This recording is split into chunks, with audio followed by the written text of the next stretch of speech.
এবার নতুন এক ভাইরাসের ভয়ে কাঁপছে যুক্তরাষ্ট্র।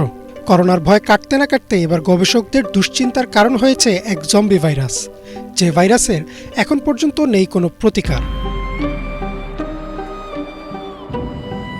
সাধারণ হরিণ, রেইনডিয়ার ও আমেরিকান হরিণ সহ হরিণের বেশ কিছু জাতের মধ্যে দেখা গেছে এই অদ্ভুত জম্বি ভাইরাস। এই ভাইরাস সরাসরি আঘাত করে পশুর মস্তিষ্কে।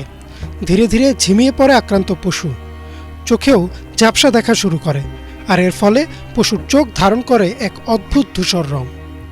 দল থেকে বিচ্ছিন্ন হয়ে ধীরে ধীরে নিশ্চিত মৃত্যুর দিকে এগিয়ে যায় তারা।